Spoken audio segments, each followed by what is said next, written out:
The story of Meghan Markle and Prince Harry has always felt like something out of a modern-day fairy tale.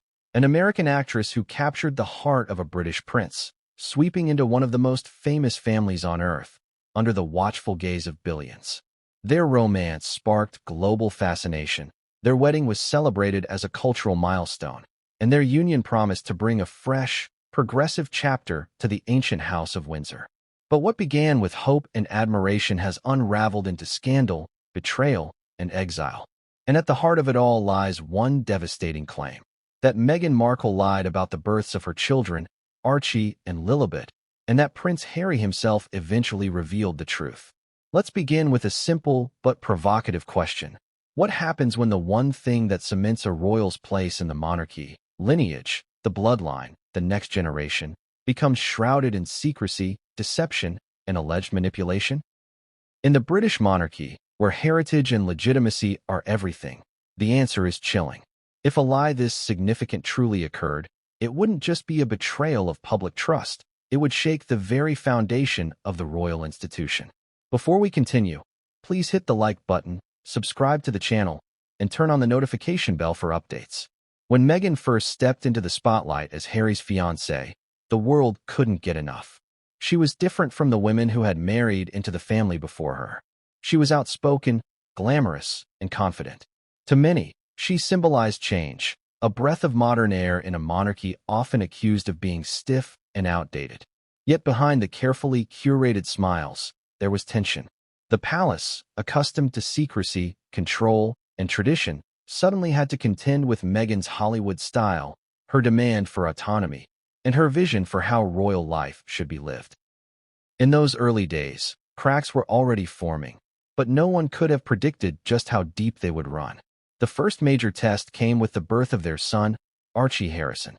Traditionally, royal births are public spectacles, not in the sense that cameras are allowed into the delivery room, but in the transparency surrounding the event. Hospital announcements, framed certificates posted on palace gates, interviews with attending doctors. All of this reassures the public that the line of succession is legitimate, secure, and beyond question. With Archie, however, everything was different. Meghan and Harry broke with tradition, shunning the usual hospital steps photo call, refusing details about the birth, and later, providing information that many found vague or inconsistent. At first, these decisions were brushed off as their desire for privacy. But then, whispers began. Why was Meghan's pregnancy so tightly guarded? Why were there no medical professionals stepping forward, as had been the case for other royal births? Why did official documents appear unusual? For the public and press, small inconsistencies soon grew into louder suspicions. By the time Lilibet Diana was born, those suspicions had hardened. Once again, the circumstances surrounding her birth were unconventional. Instead of London, the birth reportedly took place in California. No photographs emerged immediately. Records were scarce. Even the timeline seemed unclear. And so, the theory took hold. Had Meghan used surrogacy? If so, had she, along with Harry, concealed the truth, not just from the public, but from the royal family itself? This was not just idle gossip. In royal law and tradition, birth circumstances determine not just titles, but legitimacy in the line of succession. If the births were misrepresented, it could mean that Archie and Lilibet's standing as royals was in jeopardy, and that Meghan had attempted to rewrite history through deception. At first, Harry defended his wife with the ferocity of a man determined to protect the woman he loved. He lashed out at the media, blamed racism, and insisted that Meghan had been unfairly targeted. For a time, the narrative held, but behind closed doors, pressure was mounting. Senior royals were reportedly uneasy, staff members grew frustrated, and friends whispered their doubts. Harry, once the rebellious but beloved prince, now found himself torn between loyalty to Meghan and the burden of truth. It is here, insiders claim, that Harry reached his breaking point. Imagine the emotional turmoil. On one hand, Harry wanted to shield Meghan from relentless scrutiny. On the other, he could not escape the gnawing weight of what he knew.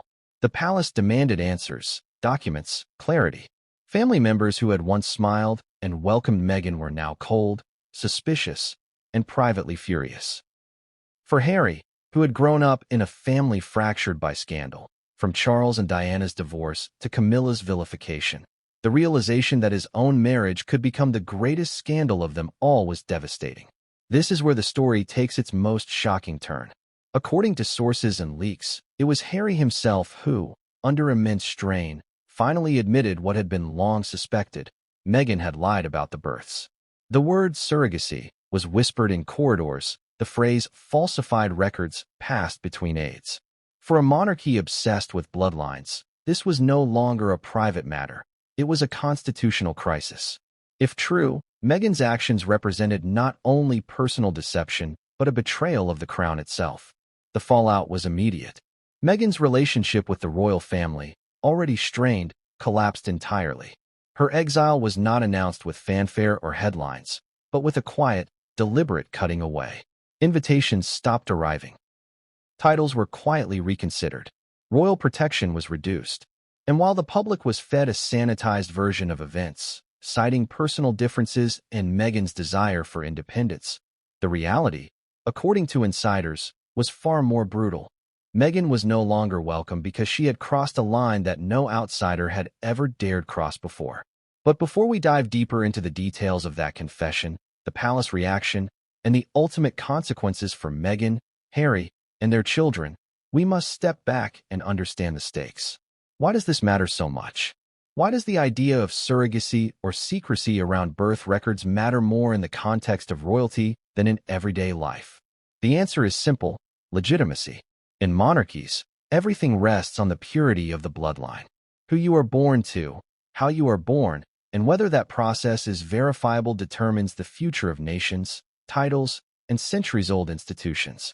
If Meghan manipulated that process, even out of desperation or ambition, then she wasn't just bending rules, she was breaking the very foundation on which the monarchy stands.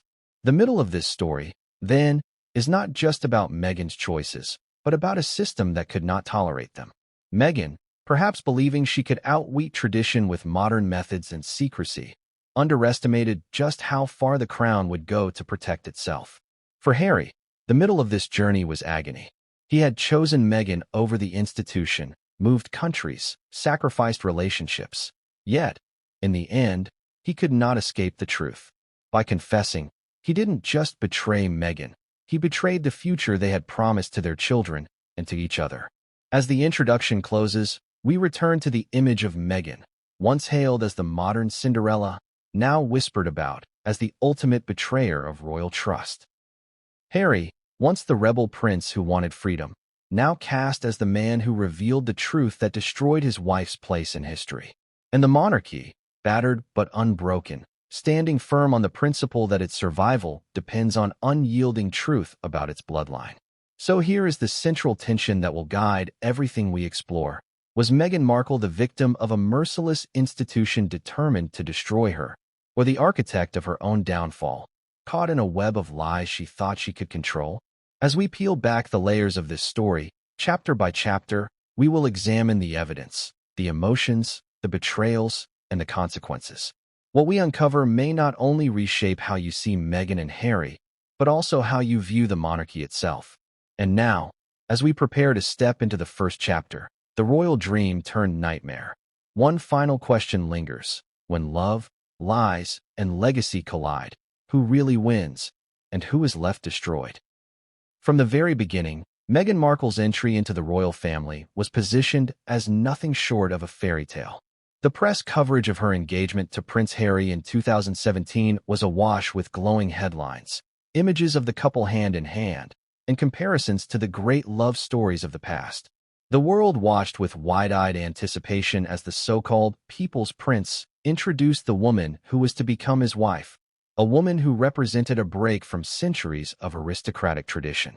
Meghan was American, biracial, divorced, and a successful actress in her own right.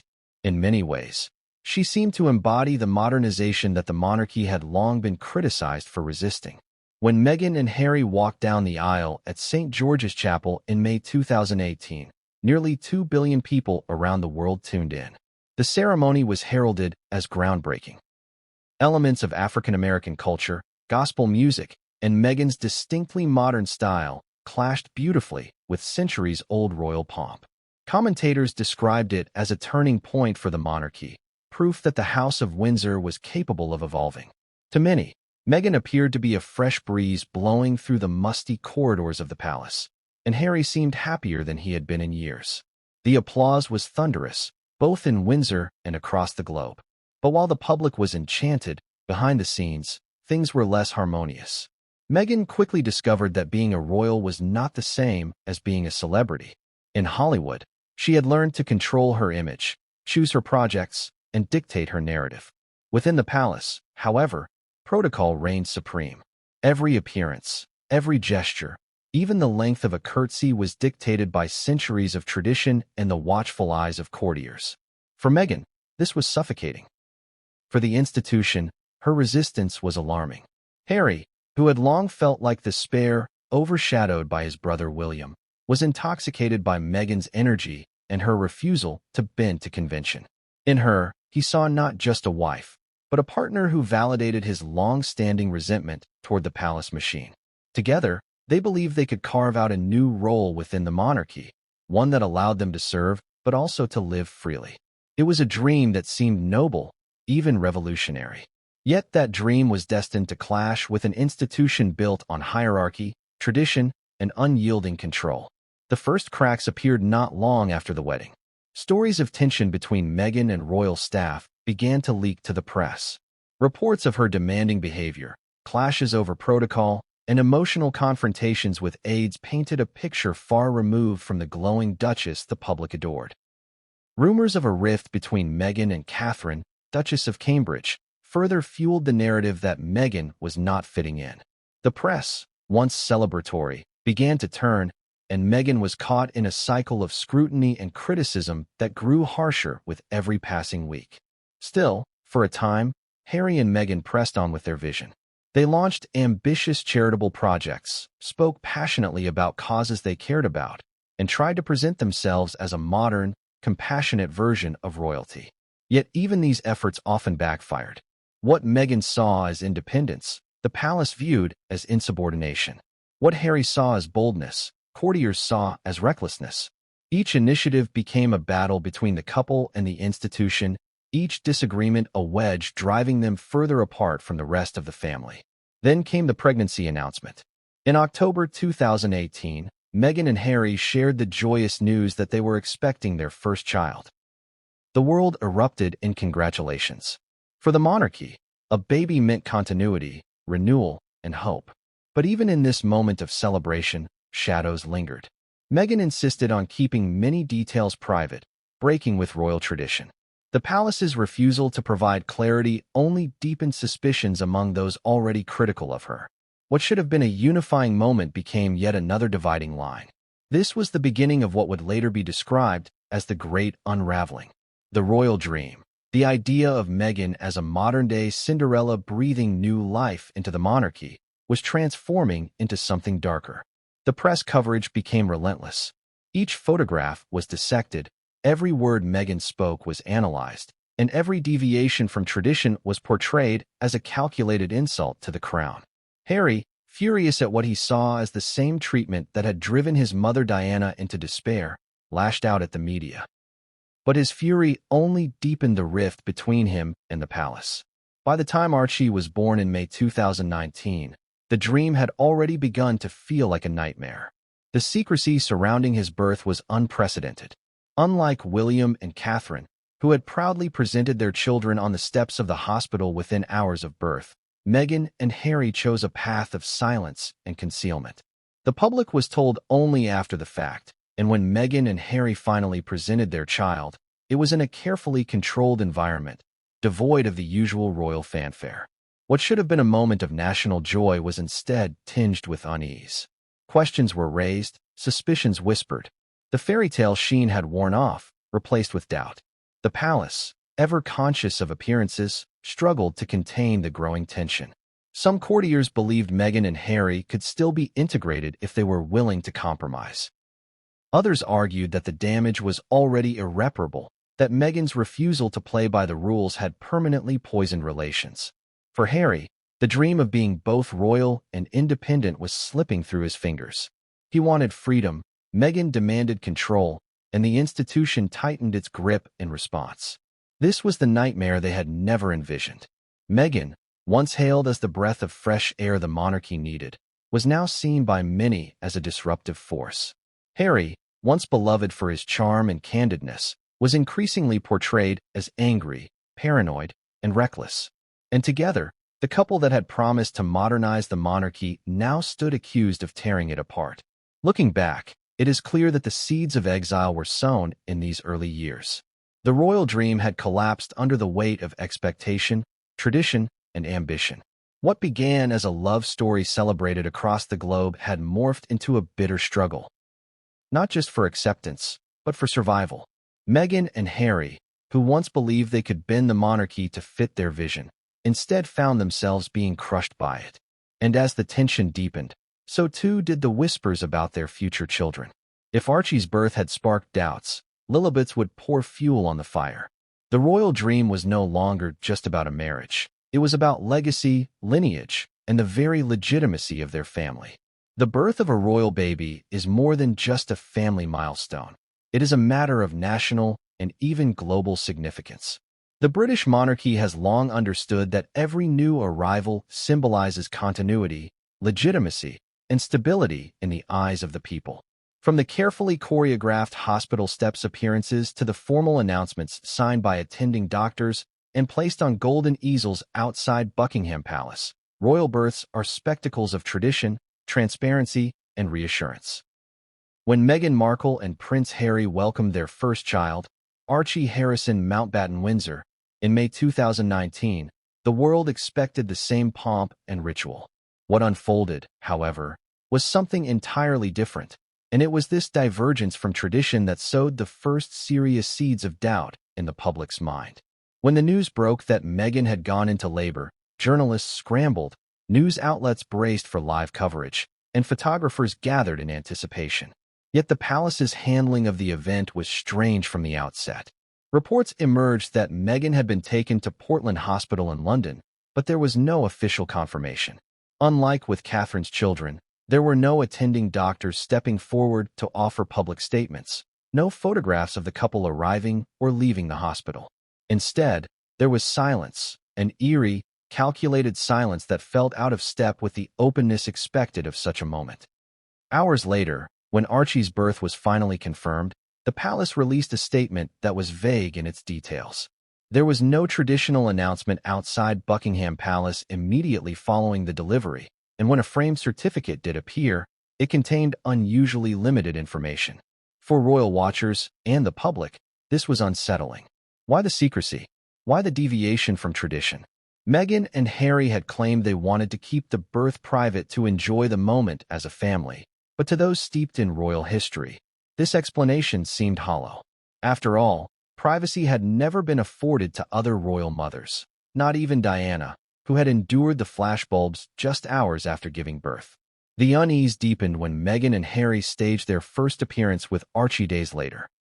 Instead of the familiar hospital steps photograph that had marked the births of William, George, Charlotte, and Louis, the couple opted for a highly controlled photo call at Windsor Castle.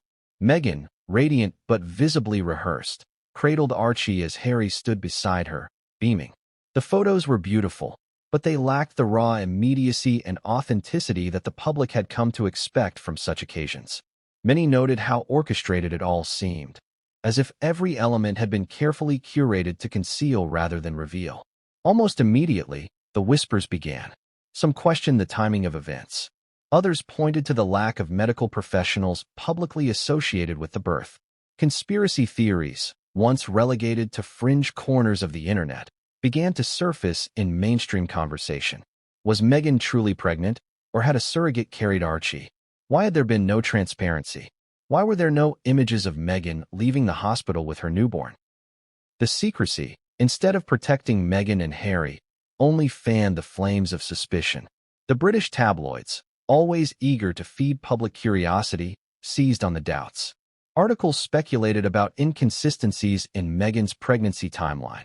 Photographs of her baby bump were scrutinized, with some claiming it appeared to shift unnaturally or even fold, suggesting the use of prosthetics. These claims were often wild and unfounded, Yet the palace's silence made it impossible to dismiss them outright. By refusing to provide clarity, Meghan and Harry inadvertently gave oxygen to theories that might otherwise have fizzled out. Inside the palace, the mood was tense. Senior courtiers worried that the couple's insistence on secrecy was damaging the monarchy's reputation for transparency. Births were supposed to unite the nation, not divide it with rumors. Some aides allegedly pressed Harry to release more details, to follow tradition, to put an end to speculation before it spiraled out of control. But Harry, fiercely protective of Meghan, refused. He remembered how his mother had suffered under the glare of the media, how every aspect of her private life had been turned into tabloid fodder. To him, shielding Meghan and Archie from that same fate was paramount, even if it meant breaking with royal custom. Yet Harry's determination to protect Meghan came at a cost. His refusal to comply with tradition only deepened suspicions that there was something to hide. To many within the institution, it appeared as though Harry was putting Meghan's demands above the monarchy's duty to the public. To critics outside the palace, it reinforced the idea that Meghan was manipulating Harry and bending him away from the royal fold. The tension reached a new height when the couple chose not to give Archie a royal title at birth. While Harry explained this decision as an attempt to allow his son a more normal life, skeptics viewed it differently. Was this another attempt to obscure Archie's status? If the child did not carry a title, was it easier to mask questions of legitimacy? These doubts were whispered in hushed tones at dinner tables, shouted in tabloid headlines, and dissected in endless online forums. Adding to the confusion was Meghan's post-birth interview, where she and Harry spoke candidly about their struggles with media intrusion and public expectation. Meghan expressed how difficult it had been to endure the scrutiny, how lonely and isolating royal life felt. While her words garnered sympathy from some, others accused her of being disingenuous, of playing the victim while simultaneously withholding the very transparency the public expected of her. It was a delicate, almost impossible balance, and Meghan seemed trapped within it. Archie's christening in July 2019 only poured more fuel on the fire.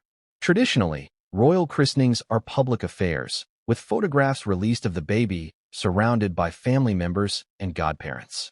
Meghan and Harry, however, opted for a private ceremony behind closed doors. No details were given about the godparents, and the photographs released afterward were tightly curated. Once again, instead of satisfying public curiosity, their actions stoked suspicion. Why? People asked. Were Harry and Meghan so determined to keep their child hidden? Was there something about Archie they did not want the world to know? For the monarchy, these questions were not just idle gossip. They struck at the heart of the institution's legitimacy.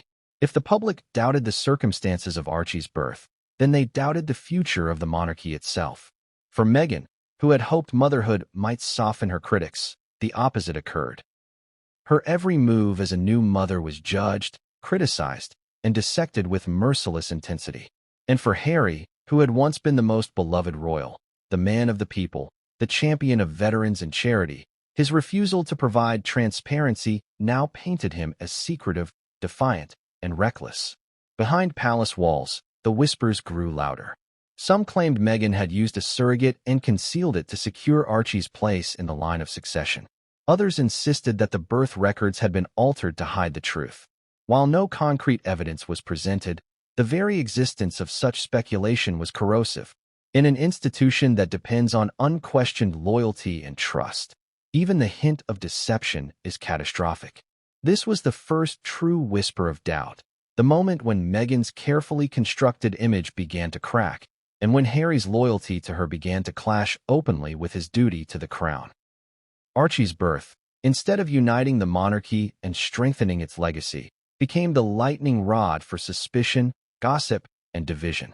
The world no longer saw Meghan and Harry as the modern fairy tale couple. Instead, they saw a pair of royals who were rewriting the rules in ways that raised more questions than answers. And as the doubts about Archie simmered, one truth became clear. The birth of Meghan and Harry's second child, Lilibet, would either silence the whispers or confirm the suspicions. But as history would prove, it did not silence them at all. It made them louder, sharper, and impossible to ignore. Thus, Chapter 2 closes with a shadow over the Sussex family. Archie's birth, instead of being the joyful moment that solidified Meghan's place in history, became the spark that ignited years of speculation and conflict. It was here that the public narrative shifted, here that the whispers began, and here that the seeds of exile were first planted. If Archie's birth stirred whispers of doubt, the arrival of Lilibet Diana in June 2021 turned those whispers into a roar. By this point, Meghan and Harry were no longer senior working royals. They had stepped back from official duties in 2020, citing unbearable media pressure and what they described as a lack of support from the palace. Their decision to leave Britain and settle in California had already transformed them into polarizing figures, hailed by some as brave truth-tellers carving their own path, condemned by others as selfish opportunists undermining the monarchy. Against this backdrop of division, the announcement of their second child was always going to be closely scrutinized. Yet no one could have predicted how much the circumstances surrounding Lilibet's birth would escalate the suspicions first raised with Archie. The announcement itself was simple, almost understated. A spokesperson revealed that Meghan had given birth to a daughter on June 4, 2021, at Santa Barbara Cottage Hospital in California. The baby was healthy, mother and child were doing well, and the couple were overjoyed. They named her Lilibet Diana, a tribute both to Harry's late mother, Princess Diana, and to his grandmother, Queen Elizabeth II, whose childhood nickname within the family had been Lilibet. On the surface, it was a sweet gesture, an olive branch perhaps, toward the monarchy they had left behind. But within hours, controversy exploded. First came the question of timing. The couple released their statement 2 days after Lilibet's reported birth. This delay, while not unusual for private citizens, was highly irregular for royals. Traditionally, the palace informs the public almost immediately after a royal baby's arrival, often within hours. The delay only added to a sense that something was being concealed. Then came the issue of location. Santa Barbara Cottage Hospital, while reputable, was not a facility typically associated with celebrity or royal births. Why? People wondered, had Meghan and Harry chosen such a place? Why not a more high-profile, secure hospital that could provide records and transparency? The absence of immediate photographs of Meghan leaving the hospital further fueled speculation. The name Lilibet itself sparked another firestorm. Reports emerged that the Queen had not been consulted about the use of her private nickname before the announcement, a claim that Meghan and Harry's camp strenuously denied. Whether true or not, the dispute played into the growing narrative that the Sussexes operated by their own rules, disregarding tradition and protocol. To critics, it was yet another sign of disrespect. To supporters, it was a symbol of independence. But to those already suspicious of Meghan's pregnancies, it was one more oddity in a chain of inconsistencies. The surrogacy rumors, which had first circulated with Archie, returned with greater force. This time, online forums and tabloids did not merely speculate. They dissected timelines, compared photographs, and questioned official records. Meghan had made only a handful of public appearances during her second pregnancy, and each was tightly controlled. When photographs did appear, critics claimed her baby bump looked inconsistent, sometimes large, sometimes small, sometimes absent altogether. These claims, while impossible to prove, gained traction because of the secrecy surrounding Lilibet's birth. No attending doctors were identified, no official records were made public, and the palace remained silent. Adding to the fire was Meghan and Harry's own behavior. In interviews, they spoke passionately about their new life in California and their determination to raise their children privately. Yet their refusal to share even basic details about Lilibet's birth struck many as deliberate obfuscation. If they wanted privacy, why announce the birth at all? Why reveal the name, knowing it would stir headlines, yet refuse to provide transparency about the circumstances? To critics, it seemed like Meghan and Harry wanted to control the narrative without offering accountability. The British press, already hostile, went into overdrive. Headlines questioned whether Meghan had carried Lilibet herself. Commentators speculated about surrogacy arrangements. Some tabloids even suggested that falsified records had been filed in California to protect the couple's narrative. Legal experts weighed in, explaining that in Britain, surrogacy without disclosure could jeopardize a child's place in the line of succession. If Archie and Lilibet had indeed been born via surrogates, and if this fact had been concealed, it raised profound constitutional questions.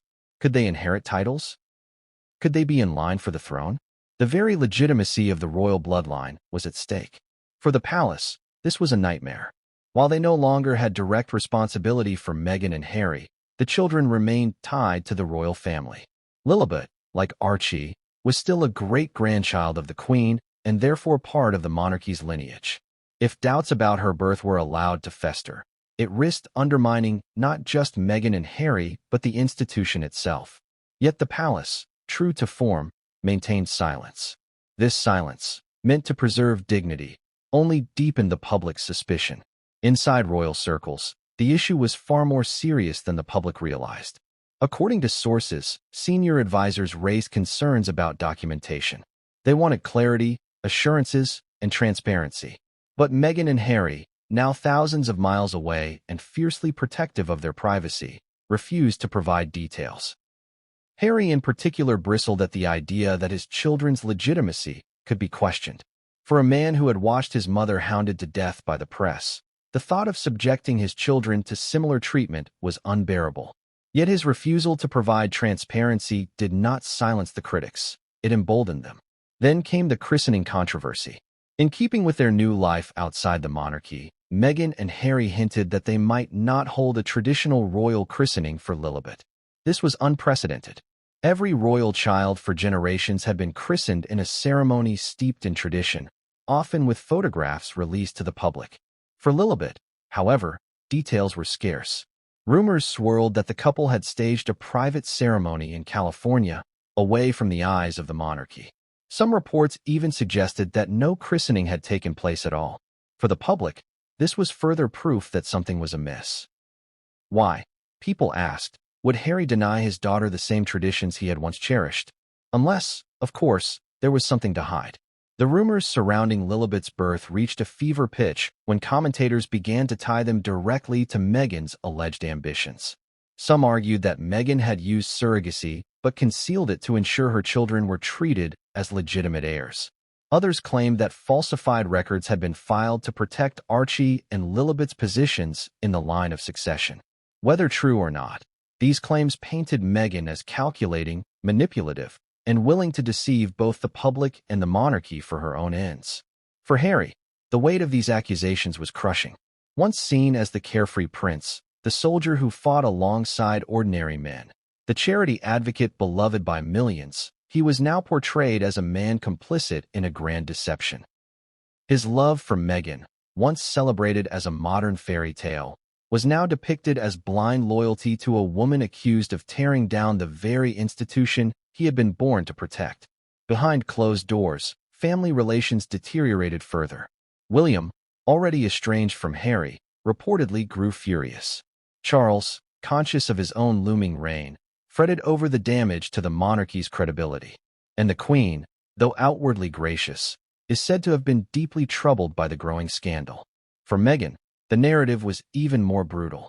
She was cast as the architect of deceit, the woman who had lured Harry away from his family, manipulated his love, and fabricated stories about their children to secure her place in history. Supporters argued she was the victim of a racist, classist institution determined to destroy her. Critics countered that she had brought the destruction upon herself through dishonesty. The truth, as always, remained murky. But perception became reality, and the perception was damning. As the months passed, the questions surrounding Lilibet's birth never faded. Instead, they became a permanent stain on Meghan and Harry's reputation. Every public appearance, every statement, every photograph was overshadowed by the unresolved mystery. Who exactly was Lilibet Diana? Where and how had she been born? And why had her parents gone to such extraordinary lengths to conceal the details? By the end of 2021, it was clear that Meghan and Harry's dream of a new life, free from royal scrutiny, had failed. Instead of escaping the monarchy's shadow, they had dragged it with them across the Atlantic. And instead of silencing their critics, they had given them fresh ammunition. The whispers about surrogacy, once confined to gossip columns, had now become mainstream conversation. Lilibet's birth, rather than being a joyous moment of reconciliation, had become the catalyst for Meghan's ultimate downfall. Thus, Chapter 3 closes with the undeniable truth that the story of Meghan and Harry's children was no longer about privacy or independence. It had become a story about legitimacy, deception, and the survival of the monarchy itself. Archie's birth had sparked the first doubts, but it was Lilibut's arrival that turned those doubts into a scandal that could no longer be ignored. And as we move forward, the question is no longer whether Meghan lied, but how far she was willing to go, and what Harry was prepared to sacrifice to protect that lie. Every man has a moment when the weight of his choices crushes him, when love collides with truth and leaves him torn between loyalty and conscience. For Prince Harry, that moment came in the aftermath of Lilibut's birth. For years, he had defended Meghan with unflinching determination, casting himself as her protector against the relentless scrutiny of the press, the cold traditions of the palace, and the skepticism of the public. But behind closed doors, away from the cameras and carefully crafted interviews, the tension inside Harry was building like a storm waiting to break. From the beginning of their relationship, Harry had framed himself as Meghan's shield. He remembered vividly how his mother, Princess Diana, had been pursued and destroyed by the media, and he vowed that history would not repeat itself with his wife. He lashed out at reporters, issued legal threats, and condemned tabloids for their relentless coverage. He believed that by protecting Meghan from external attacks, he could keep their love intact. Yet what Harry did not anticipate was that the greatest strain on his marriage would not come from outsiders, but from the secrets and choices they carried together. The secrecy around Archie's birth had unsettled the monarchy, but Harry brushed it off as a necessary step to protect his family. When whispers about surrogacy emerged, he dismissed them as cruel fabrications, the kind of conspiracy theories he believed had no place in serious discourse. But by the time Lilibut was born, the whispers had grown louder, sharper, and more difficult to ignore. Advisors within the palace quietly sought clarity, and even some family members began to raise questions. Harry, once the family's rebellious but still beloved son, found himself cornered, his loyalty stretched to breaking point. Privately, Harry wrestled with doubt. Meghan insisted on secrecy, framing it as their right as parents, their chance to create boundaries that no royal had been allowed before. But Harry knew the monarchy thrived on transparency, however invasive it might seem. For centuries, royal births had been public matters because the monarchy's survival depended on legitimacy. Without proof, without tradition, trust fractured. Harry understood this better than anyone, but to challenge Meghan meant betraying her. To go along with her secrecy meant betraying his family and the institution that had defined his life.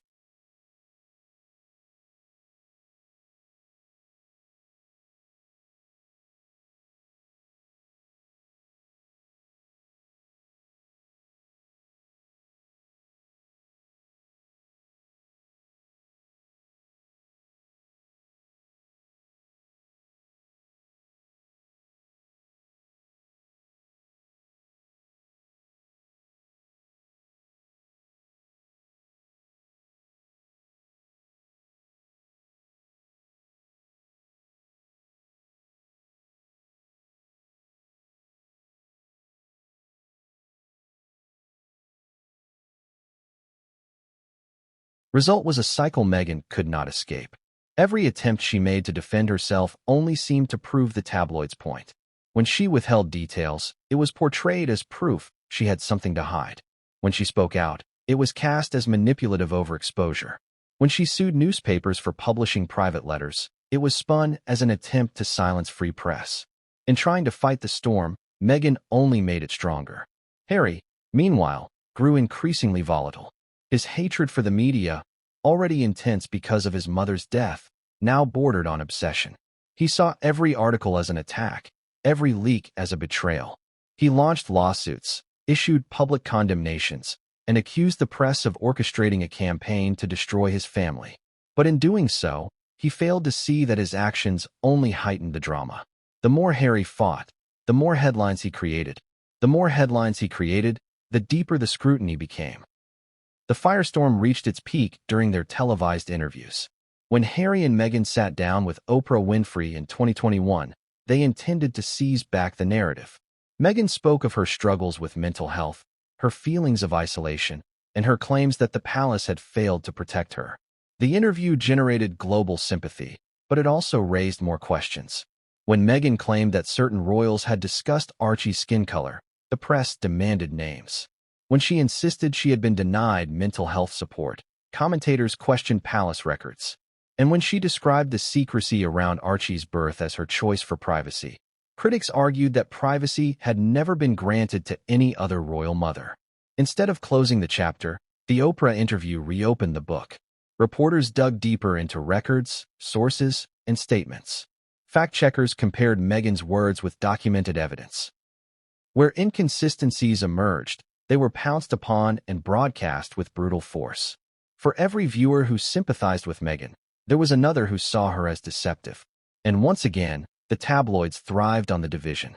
The firestorm was not confined to Britain. In America, where Meghan and Harry had sought refuge, coverage became increasingly skeptical. Outlets that had once championed them as victims of royal cruelty began questioning their narrative. Were they truth-tellers or opportunists? Heroes or manipulators? The very media Meghan had hoped to use as her platform was now turning against her. The palace, true to form, maintained silence. Official statements were rare, carefully worded, and devoid of detail. This silence, meant to preserve dignity, had the opposite effect. To the public, it looked like complicity, as though the palace was quietly confirming what the tabloids shouted. Within royal circles, however, the silence was strategy. The monarchy believed it could outlast the storm, as it had with scandals before. But the cost to Harry and Meghan's reputations was enormous. By the time Harry confessed the truth privately, the media had already constructed its own narrative, one of deceit, manipulation, and scandal. The tabloids did not need proof. They needed drama, and Meghan and Harry had given them more drama than they could have imagined. The firestorm left lasting scars. Meghan, once celebrated as a modern Cinderella, was now branded a liar. Harry, once beloved as the people's prince, was now seen as a broken man caught between love and duty. And their children, though innocent, were thrust into the center of a controversy they had never asked for. The lesson of this chapter is simple but devastating. In the age of global media, secrecy is not protection but provocation. Meghan believed that by controlling information, she could shape the story. Instead, she created a vacuum that the press eagerly filled with suspicion and scandal. Her web of deception, once spun in private, was now shredded in public by the relentless teeth of tabloid firestorms. Thus, Chapter 6 closes with a picture of destruction. Meghan and Harry, once the darlings of the press, had become its prey. Their secrets, once hidden, were now headlines. And the firestorm, once ignited, could not be extinguished. What lay ahead was not reconciliation but exile, not peace but perpetual scrutiny. The monarchy had survived the scandal, but Meghan's reputation would never recover from the flames that the media had fanned into an unstoppable blaze. For most of her life, Queen Elizabeth II embodied the very principle of stoicism. She ruled not by flamboyance or spectacle, but by quiet endurance, by her ability to remain steady in the face of storms that rocked the monarchy.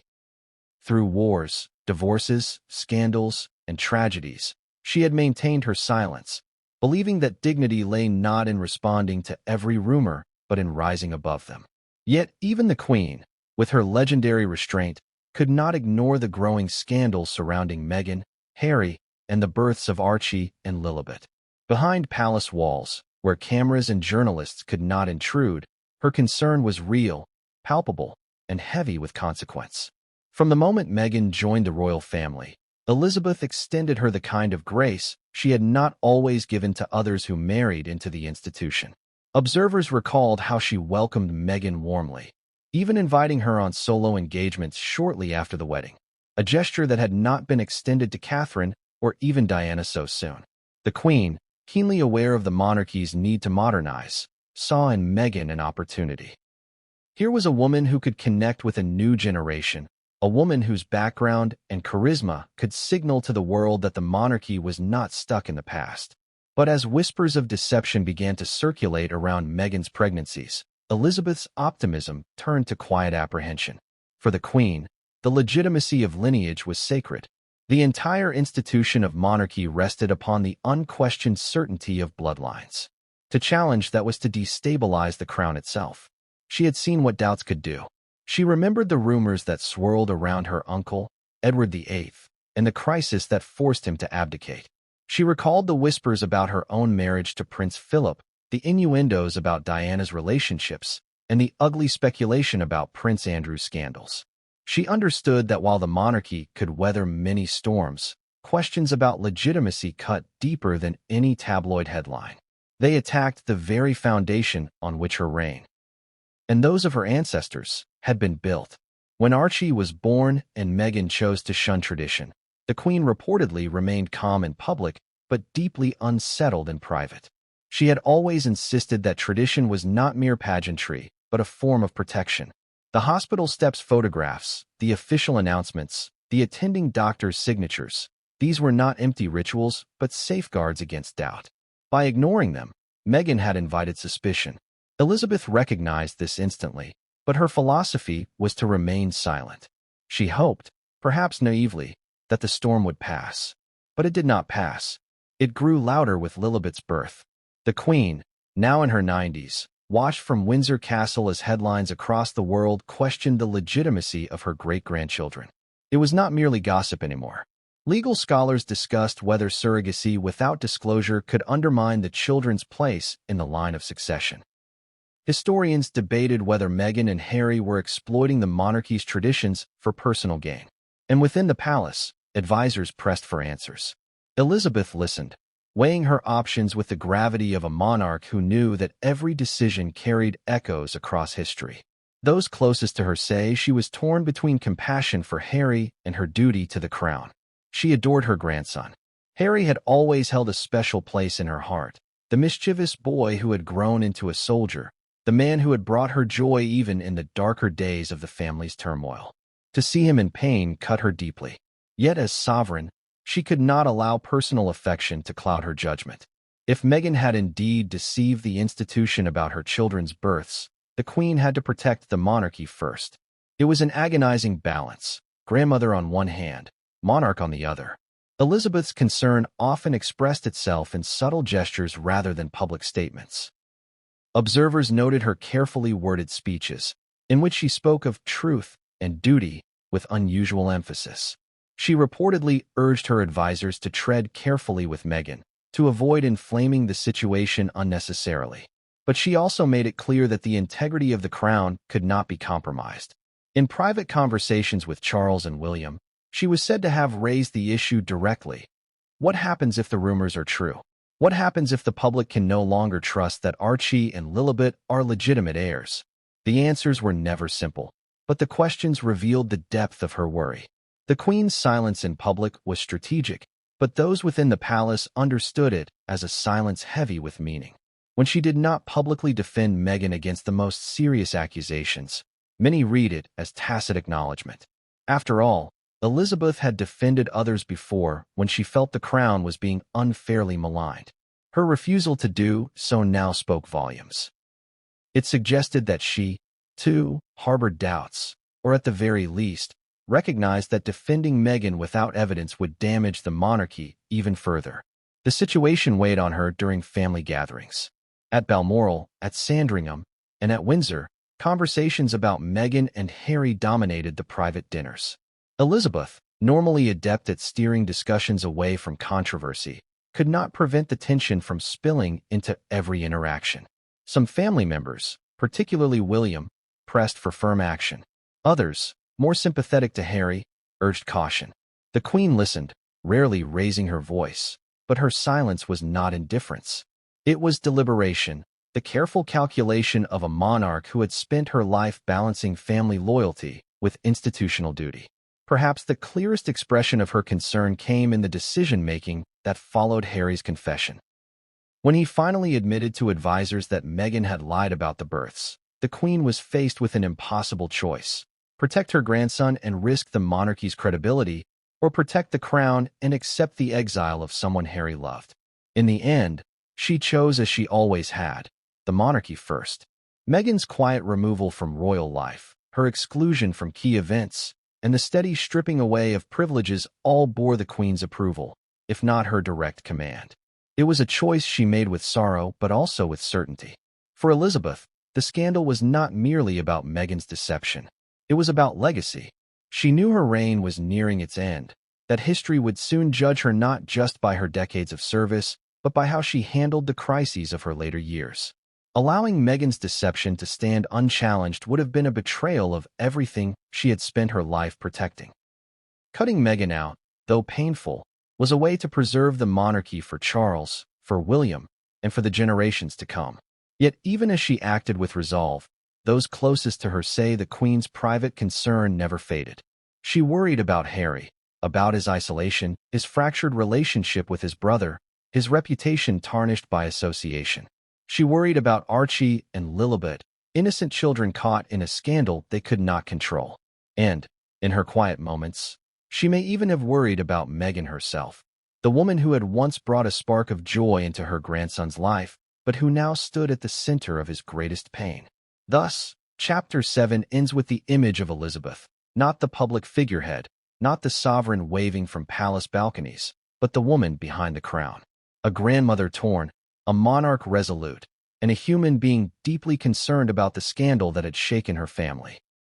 Her silence, far from being indifference, was the silence of someone carrying the heaviest burden of all, the knowledge that the survival of the monarchy demanded sacrifice, even if that sacrifice was her grandson's wife.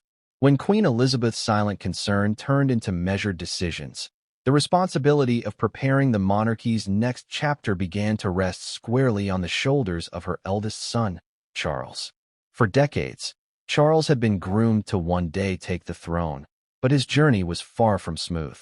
His marriage to Diana had ended in public heartbreak, his relationship with Camilla had long been the subject of scandal, and his standing with the public had fluctuated dramatically. By the time the crisis surrounding Meghan and Harry reached its peak, Charles was not just an heir waiting in the wings. He was a man on the verge of becoming king, burdened with safeguarding the crown at one of the most precarious points in its history. And nothing threatened that crown more than questions surrounding the legitimacy of the royal bloodline. Charles understood better than most that lineage was everything. His entire life had been defined by the principle of succession. He would inherit the throne not because of merit, popularity, or choice, but because of birth.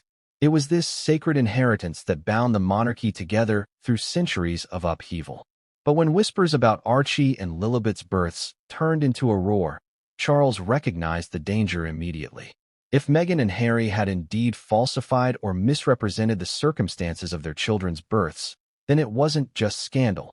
It was a direct threat to the stability of succession itself.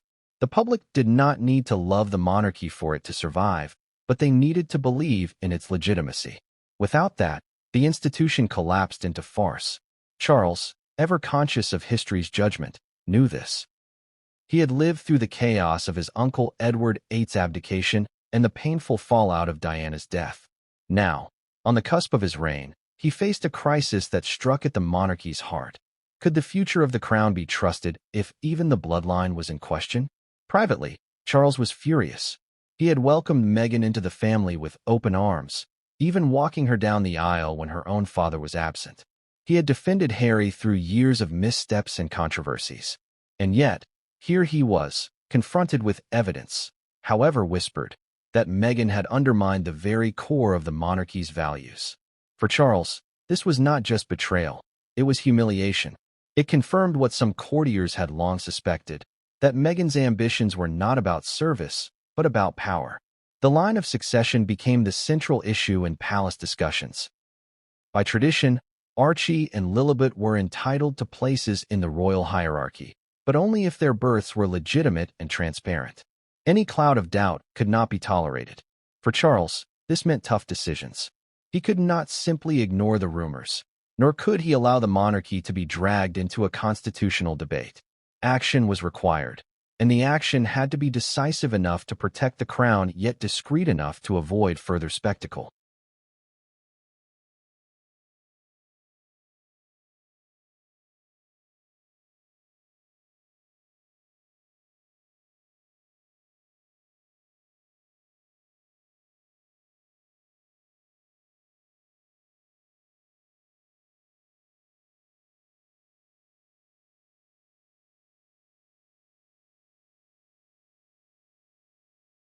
Behind closed doors, meetings were held with senior advisors and legal experts.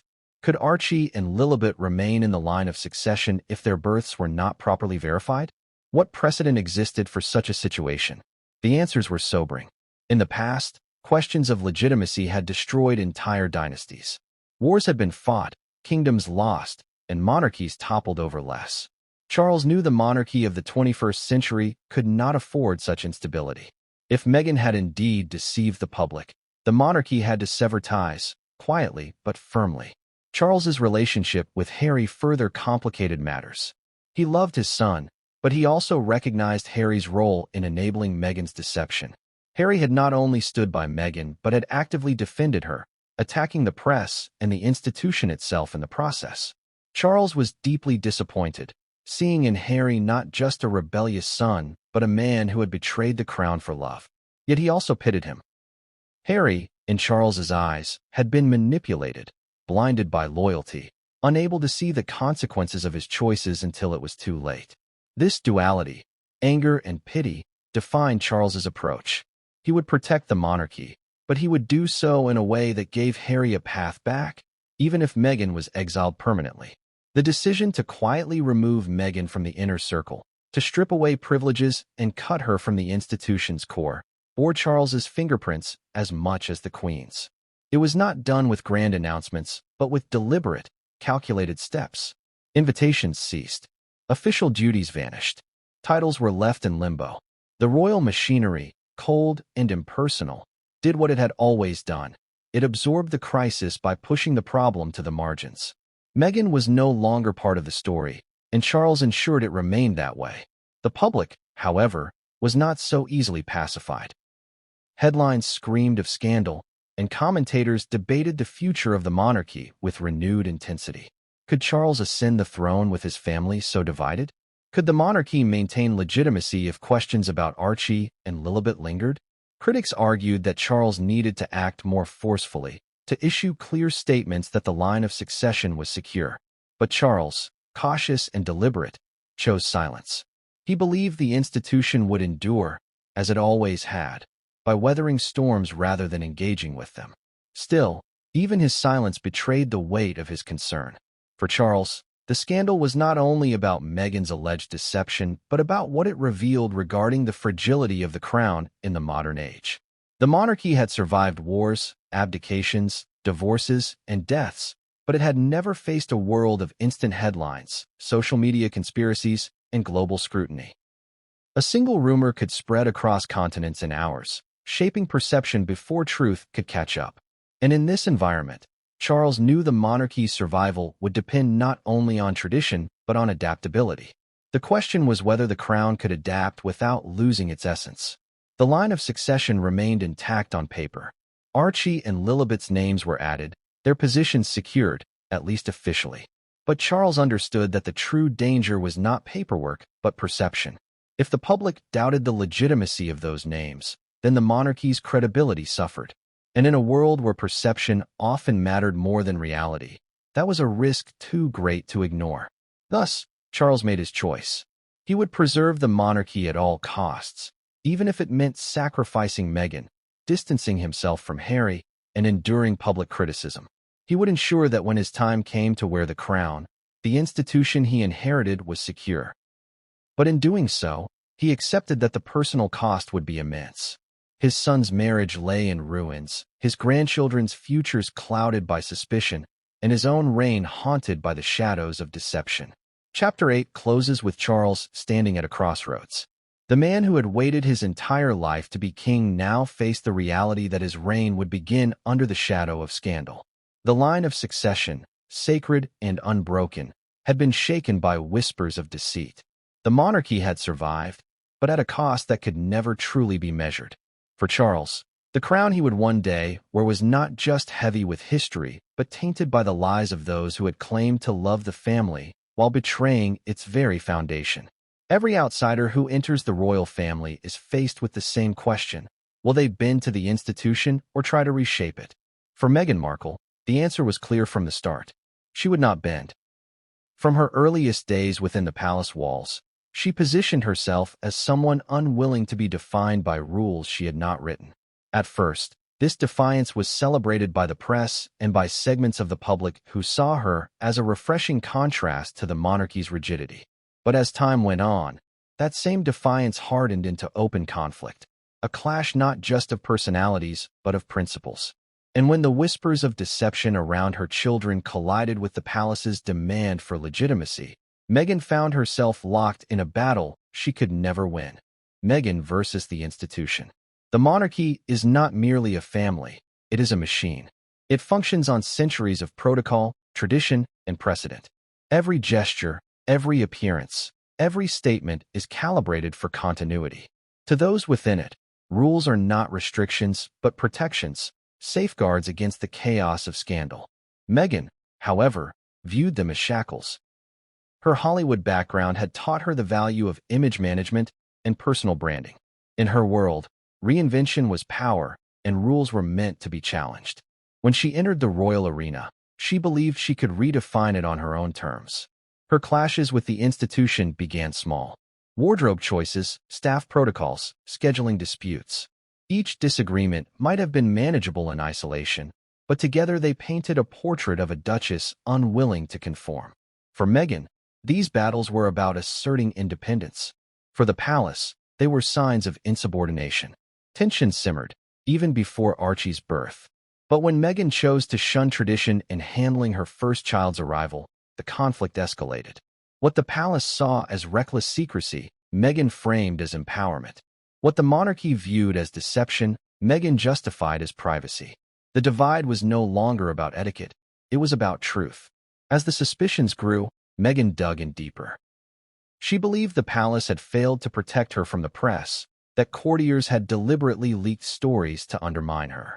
In private, she reportedly told Harry that they were being sabotaged, that the institution was determined to silence her because she was different. Whether she believed this entirely or whether it was a narrative crafted for survival is unclear, but the result was the same. Meghan saw herself not as a member of the monarchy, but as its adversary. The institution, for its part, grew increasingly weary of her demands and increasingly suspicious of her motives. Her public battles with the press further fueled the divide. Meghan filed lawsuits against newspapers, accused tabloids of racism, and painted herself as a victim of a cruel and outdated system. Many sympathized with her. But within the palace, her actions were seen as reckless provocations that undermined the monarchy's philosophy of silence.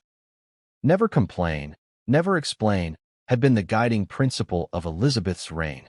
Meghan, however, did both, and loudly. When the surrogacy rumors about Archie and later Lilibet reached fever pitch, Meghan's relationship with the institution was already strained to breaking point. Palace officials, desperate to protect the monarchy's legitimacy, sought clarification. They wanted documentation, transparency, reassurance. Meghan refused. To comply would have been, in her mind, a surrender.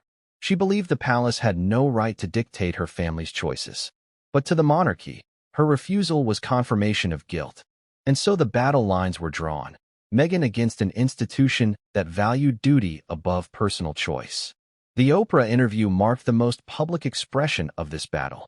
In that conversation, Meghan positioned herself as a truth-teller silenced by the palace. She spoke of racism, of mental health struggles, of cruelty and neglect. Her words shocked the world and won her sympathy. But inside the palace, the reaction was one of fury. Advisors believed Meghan had distorted facts, manipulated timelines, and presented herself as a victim while hiding her own deceptions. The Queen's famous statement afterward, that recollections may vary, was as close as the monarchy would ever come to calling her a liar. It was a subtle but devastating rebuke, one that revealed just how deep the rift had become. As the battle intensified, Meghan leaned on allies outside the institution. Celebrities, activists, and sympathetic journalists became her platform. She cultivated an image of herself as a modern woman trapped in an archaic system, a fighter for freedom against a suffocating monarchy. But for every ally she gained, she lost credibility within the palace. And the palace, for all its slowness, had one advantage Meghan did not: permanence. Meghan could fight headlines for a day, but the monarchy would still be standing the next. The final act of this conflict came after Harry's confession. When he admitted the truth about the deception surrounding the births, the institution's course was clear. Meghan could not remain. Her exile was not simply punishment. It was the crown protecting itself. The monarchy could weather scandal, but it could not tolerate betrayal. Meghan had crossed a line that no outsider had ever dared cross before. She had tried to manipulate the very foundation of the crown, its bloodline. For that, the institution had to cast her out. Meghan, however, did not see exile as defeat. In her mind, it confirmed what she had always believed, that the monarchy was oppressive, archaic, and afraid of her independence. She painted her removal not as a consequence of deception, but as proof of systemic cruelty. Her supporters embraced this narrative, while her critics dismissed it as delusion. But the reality was simpler.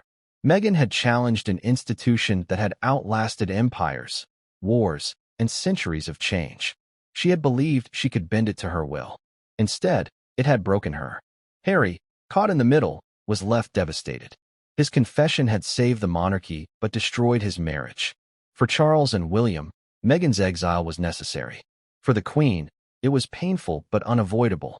And for Meghan, it was the culmination of years of conflict. Her battle with the institution ending not with victory, but with exile. Chapter 9 closes with the stark image of a woman who believed she could outmaneuver the oldest monarchy in the world, and a monarchy that proved, once again, that its survival depends on sacrifice. Meghan versus the institution was never a fair fight. The institution does not fight loudly, it does not fight quickly, but it always fights to win. And in this case, Meghan's defiance, her secrecy, and her lies left her standing alone, her royal dream reduced to ashes. There are moments in history when silence can no longer be maintained, when the burden of carrying a secret becomes so heavy that it crushes the one who holds it. For Prince Harry, that moment arrived after years of defending Meghan against accusations that grew louder, sharper, and impossible to dismiss. The whispers about Archie's birth, the storm around Lilibet's arrival, the suspicions of falsified records, they had reached a point where the institution demanded clarity. Harry, torn between the woman he loved and the family he had been born to serve, finally broke. His confession would become the pivotal turning point, not just in his marriage, but in the story of Meghan's exile and the monarchy's survival. The lead-up to Harry's confession was marked by relentless pressure. Behind the walls of Buckingham Palace and Windsor Castle, advisors whispered their concerns. Charles, preparing for his reign, pressed for transparency. William, already estranged from his brother, refused to remain silent about the implications for succession. Even the Queen, with her measured restraint, acknowledged that the matter could not be ignored forever. The monarchy had endured scandal before, but this was different. This was about legitimacy, about the foundation of bloodlines. If Meghan's deception was left unchecked, the monarchy itself risked collapse. Harry understood this better than anyone. Raised in the shadow of duty, he knew the weight of tradition and the importance of trust. Yet for years, he had chosen Meghan over the crown, defending her choices, shielding her from criticism, and silencing his own doubts. He had lashed out at the press, sued newspapers, condemned the institution, all in the name of protecting her. But the cost had been steep. His relationship with his brother had fractured, his bond with his father strained, and his standing with the public tarnished. And all the while, the rumors persisted. The breaking point came when palace officials presented Harry with evidence. Inconsistencies in documentation, timelines that did not align, whispers from staff who had witnessed irregularities. They demanded answers. For the first time, Harry could not deflect. He could not hide behind Meghan's insistence on privacy or his own anger at the media. He was cornered, and the truth weighed heavily on him. In private meetings, away from cameras and reporters, Harry confessed. Meghan had lied about the circumstances of Archie and Lilibet's births. Surrogacy had been used, records had been manipulated, and the truth had been buried beneath a carefully crafted narrative. The words did not come easily. Those present described Harry as visibly broken, his voice heavy with regret. He spoke not as a defiant prince, but as a man admitting a painful truth. He had believed he was protecting his family, shielding Meghan from scrutiny, and ensuring his children's place in the royal lineage. But in doing so, he had participated in a deception that now threatened everything. For Harry, The confession was both liberation and devastation. Liberation because the weight of secrecy was unbearable. Devastation because speaking the truth meant betraying the woman he loved. The reaction within the palace was immediate. Advisors, long suspicious, now had confirmation. The queen, though saddened, was resolute. The crown had to be protected. Charles, furious and disappointed, pressed forward with plans to secure the line of succession and distance the monarchy from Meghan. William, whose anger at his brother had simmered for years, now saw his suspicions validated. What had once been speculation was now undeniable. Harry's confession gave the institution the justification it needed to act decisively. For Meghan, Harry's admission was nothing short of betrayal. She had fought tirelessly to maintain control of the narrative, believing that secrecy was her shield and denial her weapon. To her, Harry's confession was not an act of conscience, but an abandonment. Those close to her described her reaction as fury mixed with disbelief. She accused Harry of choosing the institution over her, of failing to stand by her in the moment she needed him most. For Meghan, this was not just the collapse of her royal dream, but the collapse of her marriage's foundation.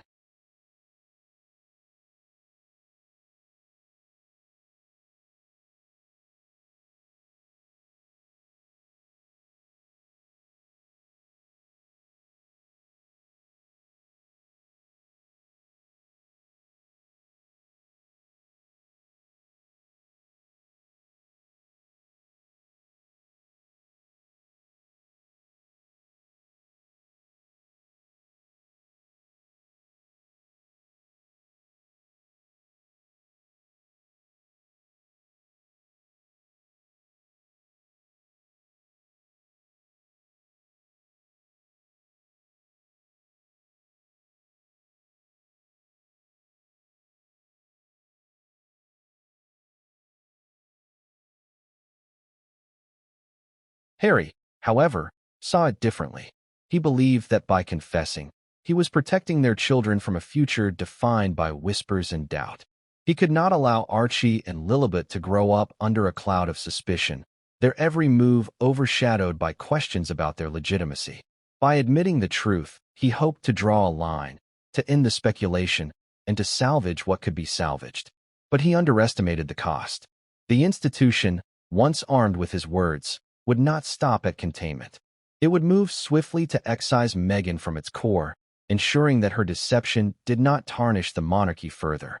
The public would never hear the details of Harry's confession directly. The palace, true to its philosophy, chose silence in public and action in private. Meghan's removal from royal life accelerated. Privileges were stripped, appearances cancelled, her place within the family quietly erased. Officially, the narrative remained one of independence and personal choice. Unofficially, insiders knew the truth. Harry's confession had sealed her fate. The weight of this truth bore heavily on Harry.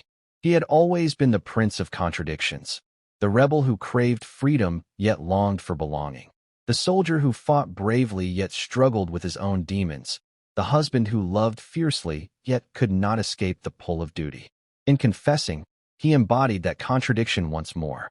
He had chosen honesty, but in doing so, he had destroyed the very thing he had spent years trying to protect. For the monarchy, Harry's confession was both a relief and a tragedy. Relief because the truth was now known and could be managed. Tragedy because it came at the expense of a family torn apart. The institution would endure, as it always had, but the cost in human terms was immense. A marriage fractured, a prince broken, a duchess exiled, and children left to inherit a legacy clouded by deception. Chapter 10 closes with the image of Harry alone, burdened by the consequences of his words. His confession had saved the crown but shattered his life. Meghan's fury, his family's cold resolve, and the public's judgment all weighed heavily on him. In the end, Harry was no longer just the prince who had rebelled against the crown. He was the man who confessed the truth that destroyed his wife's royal story, the man caught between love and duty, and the man who proved that even in the most powerful families, truth has the power to break everything apart. Exile in the modern age rarely happens with a single declaration or dramatic expulsion. It unfolds slowly, deliberately, through a series of quiet decisions that strip away privilege, access, and belonging until the subject realizes they are no longer part of the circle they once inhabited. For Meghan Markle, exile began the moment Harry's confession reached the ears of those who guarded the monarchy's survival. What followed was not a swift removal, but a calculated process, an unraveling of her position within the royal family, step by step, until there was nothing left. The first sign was absence. Invitations to key family events no longer arrived. Where once Meghan and Harry had been expected, even begrudgingly, their names were quietly omitted from guest lists. Trooping the color, state banquets, private gatherings at Balmoral, occasions where appearances mattered not just for family, but for the public image of unity, came and went without Meghan. Harry, torn and conflicted, attended some alone, his wife's absence explained away with vague references to other commitments or a desire for privacy. But those who understood the language of the palace knew what it meant. She was being distanced. The removal of security was another signal. For working royals, protection is both a necessity and a symbol of their position within the institution. When Meghan's royal security was quietly withdrawn, it was not just a logistical decision. It was a message. The crown no longer considered her part of the family's protected circle. To the outside world, it was framed as a consequence of Harry and Meghan stepping back from royal duties, but insiders knew better. It was part of the larger process of exile, the stripping away of the privileges that came with proximity to the throne. Titles became the next battleground. Meghan retained her title of Duchess of Sussex, but the whispers grew louder that it was under review. Stripping her title outright would have created international headlines, a dramatic rupture that the Queen was reluctant to sanction. Instead, the palace chose ambiguity. Meghan's title remained on paper, but was increasingly absent from official communications. Programs for royal events no longer listed her. Speeches by senior royals no longer acknowledged her. It was a quiet erasure, more subtle than a formal stripping, but no less effective. The media, sensing the shift, amplified it. Headlines that once celebrated Meghan's modern touch now reported her absence with relish. Tabloids described her as cut off, marginalized, and finished. The narrative of exile, though never publicly confirmed by the palace, became accepted truth. And Meghan, once a woman at the center of royal glamour, found herself portrayed as an outsider, a fallen figure whose defiance had backfired. Behind the scenes, Meghan fought against the tide. She pushed for interviews, sought allies in the press, and attempted to reframe her absence as a choice rather than a punishment. She emphasized her independence, her focus on new ventures in America, her desire to create her own legacy beyond the monarchy. But no matter how loudly she insisted, the silence of the palace carried greater weight. Each denial from her only underscored the reality. She had been excluded. For Harry, exile was agony. He had confessed the truth in the belief that it would protect his children and ease the pressure on his family. But in doing so, he had triggered the very outcome Meghan feared most. He watched as the woman he had fought so hard to protect was gradually erased from the institution's life. At dinners and family gatherings, her name was spoken less and less. Courtiers treated her as if she no longer existed. Even among extended family, her absence became the norm, her presence the exception. Harry's loyalty was torn apart. His confession had safeguarded the crown but condemned his wife. The monarchy handled the process with the same cold efficiency it had shown in past crises.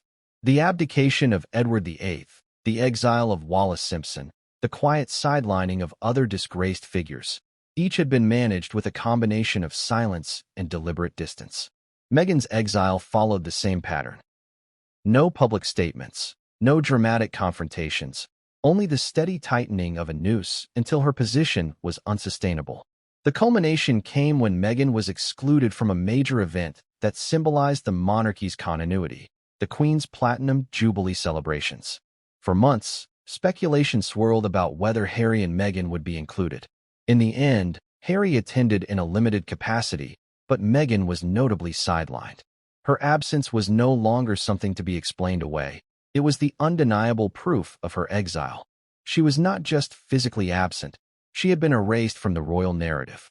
The exile extended beyond the palace walls.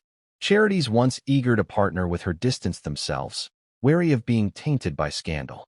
Friends who had once celebrated her rise grew silent. Even in America, where Meghan had hoped to build her new identity, the whispers followed. Her project struggled to gain traction, her reputation overshadowed by the questions about her time as a royal. The exile was not just institutional, but global. What made the exile most devastating was its permanence. Meghan had always believed that she could outlast the palace, that public opinion and her own determination would protect her. But exile from the monarchy is not about popularity or persistence. It is about survival. The crown had survived abdications, divorces, and scandals because it had one unyielding rule: no individual is greater than the institution. Meghan, in her defiance, had tested that rule and discovered its power. By the close of this chapter, Meghan's exile was no longer in question. It was reality. She had gone from being the woman who walked beside Harry at the altar in Windsor to the woman erased from royal events, titles, and memory. The palace did not need to issue a decree. The exile had unfolded in plain sight, a carefully orchestrated removal that ensured the monarchy's survival while leaving Meghan isolated. For Harry, the pain was enduring. He had chosen truth, but truth had cost him the woman he loved. For Meghan, exile was a bitter defeat, framed as independence but felt as rejection.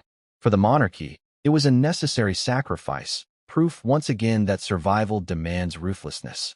Chapter 11 ends with the image of Meghan outside the gates, not in chains or disgrace, but in silence. An exile not marked by a headline, but by absence. The royal dream she once embodied now reduced to shadows. Her place in history rewritten not as a triumph, but as a cautionary tale of defiance against an institution that does not forgive.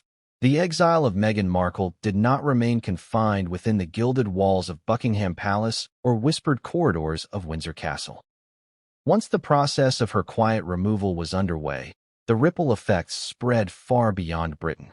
Across the globe, Meghan's downfall was met with a cacophony of voices, some triumphant, some outraged, many bewildered. For the international public, Meghan was not merely a duchess. She had become a symbol of hope, of defiance, of modernity, and eventually, of scandal. Her exile triggered debates about monarchy, race, gender, and power that spanned continents and divided communities. The world was watching, and the reactions revealed just how deeply Meghan's story had penetrated the global consciousness. In Britain, the reaction was as polarized as it had ever been. On one side stood those who believed Meghan's exile was long overdue, who argued that her actions had brought disgrace to the crown and that the monarchy had no choice but to act.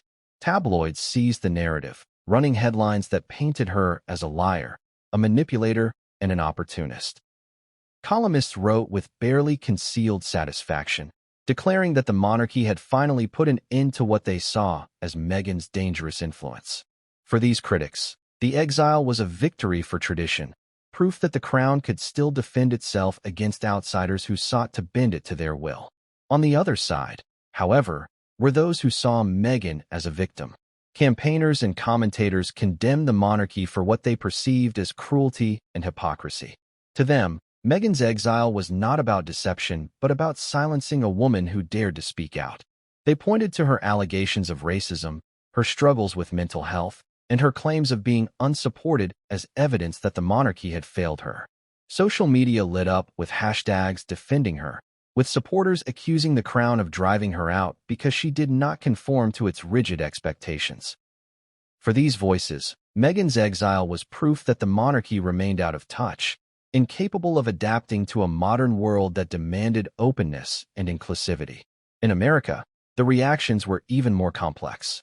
Meghan had built a life there with Harry after their withdrawal from royal duties, and many Americans had embraced her as one of their own. For her supporters, she represented the American spirit of independence, a woman who had dared to challenge an archaic system.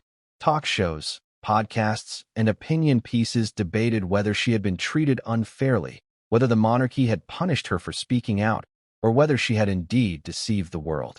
Hollywood, which had once celebrated Meghan as a success story, an actress who became a duchess, now found itself divided. Some celebrities stood by her, praising her courage. Others quietly distanced themselves, wary of association with a woman whose reputation had become toxic. Across Europe, The reactions were framed less by emotion and more by history. Countries that had long abandoned monarchies viewed Meghan's exile as confirmation of why such institutions were outdated. Commentators in France, Germany, and Spain questioned why Britain still clung to a system so vulnerable to scandal. In contrast, monarchies like those in Denmark, Spain, and the Netherlands studied the affair with quiet unease, recognizing how quickly legitimacy could be threatened if secrecy or deception were allowed to fester. Meghan's scandal, though British, was a warning to royals everywhere. Modern monarchies survived only as long as the public believed in their honesty. In Commonwealth nations, the reaction carried particular weight. Countries like Canada, Australia, and New Zealand, where the monarchy remained the official head of state, wrestled with questions about loyalty to the crown. Meghan had once been celebrated in these nations as a fresh face who might make the monarchy more relevant to diverse populations. Now, her exile reignited debates about republicanism. Was the monarchy truly representative of modern values? Or was it an outdated system clinging to power through tradition alone? In some circles, Meghan's fall was cited as evidence that the crown could not embrace change. In others, it was seen as proof that the monarchy still had the strength to defend itself.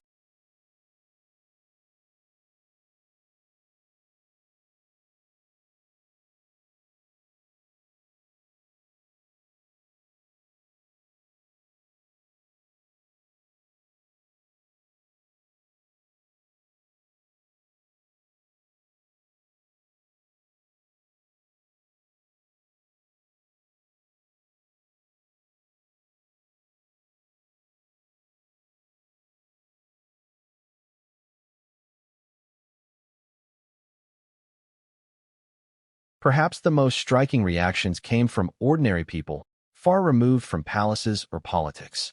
In living rooms, coffee shops, and online forums, debates raged. Some saw Meghan as a cautionary tale about ambition, a woman who thought she could outsmart an institution older than empires. Others saw her as a tragic figure, a woman destroyed by the very family she had once hoped to join. The conversations were not just about Meghan, but about broader questions. What does tradition mean in a modern world? How much truth do institutions owe the public? Can love survive under the crushing weight of duty and deception? For the monarchy itself, the global reaction was both a threat and a reassurance. The condemnation from Meghan's supporters was loud, but it was counterbalanced by the quiet approval of those who believed the crown had done the right thing. In some ways, the controversy reinforced the monarchy's relevance. Even in scandal, the world could not look away. The debates, the headlines, the protests, all of them kept the monarchy at the center of global conversation. For an institution built on visibility, even negative attention carried a strange kind of power. Meghan herself watched the reactions unfold from California. In interviews and statements, she continued to insist she was misunderstood, that she had been silenced and wronged. Her supporters amplified her words, but the tide of global opinion had shifted. No matter how passionately she defended herself, the narrative of deception hung over her like a shadow. Every speech she gave, every project she launched, was met with skepticism. Supporters might cheer, but critics always had the louder voice. Harry, too, was swept into the storm of global reaction. His confession, though never publicly detailed, was understood to have played a role in Meghan's exile. To some, this made him courageous, a man who chose truth over lies, even at personal cost. To others, it made him weak. A husband who had betrayed his wife, a prince who had bowed to the institution he had once defied. His image, once that of the fun-loving rebel, was now that of a broken man caught between two worlds, belonging fully to neither. Chapter 12 closes with the world divided, just as it had been throughout Meghan's time as a royal. Her exile had not silenced the debates, but amplified them, turning her story into a global conversation about truth, power, and survival. In Britain, the monarchy stood firm, its legitimacy preserved. In America, Meghan fought to reshape her narrative. In the wider world, her story became a mirror, reflecting each nation's own values, prejudices, and struggles with the past. Exile had ended Meghan's royal chapter, but its echoes reverberated across continents, proving that even when stripped of her titles and place, she remained one of the most polarizing figures of her age. If the scandal surrounding Meghan and Harry had been confined to their choices, their defiance, and Meghan's alleged deception, the story might have ended there. But the deepest wounds, the most painful consequences, were borne not by them, but by the two innocent children at the center of it all, Archie and Lilibet. Their births, the very events that should have symbolized continuity and joy, instead became lightning rods for suspicion and controversy. And in the aftermath of Harry's confession and Meghan's exile, the question of the children became unavoidable. What place, if any, would they hold in the royal family and in history? From the beginning, Archie's arrival carried tension. The secrecy, the absence of tradition, the unusual documents, all of it cast a shadow over his legitimacy. For the monarchy, this was not just about appearances. If Archie's birth had been misrepresented, his claim to royal privileges and his position in the line of succession were in jeopardy. For a family that measures its future in bloodlines, that uncertainty was intolerable. Yet the monarchy could not strip him outright without proof. And so, Archie was left in limbo, technically included, yet clouded by suspicion. Lilibet's birth intensified the crisis. Her name tied her directly to the Queen, yet the secrecy around her arrival raised even greater questions. By the time the scandal broke, Lilibet's position in the succession list had become a symbol of the monarchy's unease. She was acknowledged but never celebrated. Her christening, unlike those of other royal children, was a private and contested affair. Rumors swirled that no official recognition was ever granted. For the public, this fueled the belief that the monarchy itself doubted her legitimacy. The impact on the children's futures was profound. Archie and Lilibet became symbols of controversy rather than unity. Every step of their upbringing was shadowed by suspicion. Would they inherit titles? Would they be welcomed at royal events? Would they be raised as ordinary American children or as estranged royals forever defined by their parents' choices? These questions hung over them, unresolved, shaping perceptions before they were even old enough to understand. Harry, racked with guilt, tried to shield them. His confession had been motivated in part by the desire to protect his children from a lifetime of whispers. But in speaking the truth, he ensured those whispers became permanent. Meghan, furious at her exile, portrayed the children as victims of an unjust system. Yet critics argued that the true injustice came from her choices, her secrecy, and her willingness to gamble their futures for control. Within the palace, discussions about the children were pragmatic. Advisors understood that Archie and Lilibet, regardless of their parents' exile, remained tied to the monarchy. They were blood descendants of the Queen, grandchildren of a future king, and therefore part of the story whether the crown liked it or not. The decision was made to acknowledge them quietly, but to avoid elevating their status. They would remain in the line of succession on paper, but their presence in royal life would be minimal. It was a compromise, one that protected the monarchy's credibility while minimizing risk. For the public, however, the children became emblems of the broader debate. To Meghan's supporters, Archie and Lilibet were innocent victims of an unforgiving institution. To her critics, they were pawns in a dangerous game, used by their mother to secure power and influence. Neither view allowed the children to simply be children. Their very existence was politicized, their names invoked in arguments about monarchy, race, tradition, and truth. The tragedy of the children's question is that they were never given a choice. Archie and Lilibet did not ask to be born into a family defined by duty and scandal. They did not choose to be symbols. Yet their futures were determined before they could speak their first words. They would grow up carrying the weight of their parents' decisions, the shadows of suspicion, and the knowledge that their place in history was defined not by who they were, but by the lies told about their births. Chapter 13 ends with the haunting reality that the children, innocent and blameless, became the ultimate casualties of Meghan's downfall. Their names, once meant to symbolize joy and continuity, were instead etched into the record of scandal. The monarchy, the media, and the public would all move on in time, but for Archie and Lilibet, the questions would linger for a lifetime. Who were they in the eyes of the crown? Where did they belong? And could they ever escape the shadow of their parents' choices? Every story of downfall carries with it a final act. A last, desperate attempt to reclaim control, to rewrite the narrative, to prove that the world has been wrong. For Meghan Markle, that act came after her exile was firmly in motion. She was no longer welcome at palace gatherings. Her place within the royal family reduced to silence and omission. Her reputation, battered by scandal and whispers of deception, was collapsing in both Britain and abroad. But Meghan was not the type to retreat quietly into obscurity. Defiance had always been her weapon, and in the face of exile, she reached for it once more. This was Meghan's last stand, a campaign to salvage her image, to regain influence, and to ensure that her voice, if not her presence, remained powerful. Her strategy unfolded on several fronts. First came the media offensive. Meghan understood the power of the press better than most. Where the palace relied on silence, she relied on exposure. She sat for interviews, crafted carefully worded statements, and aligned herself with outlets willing to amplify her version of events. She painted herself as a victim of a cruel, outdated institution, a woman silenced because she dared to be different. Her words were emotional, laced with references to her struggles with mental health, her experiences of prejudice, and her determination to fight for her family. For some, these words rekindled sympathy. For others, they rang hollow, another attempt to manipulate public opinion while avoiding accountability. Next came her alliances. Meghan reached out to sympathetic celebrities, activists, and politicians.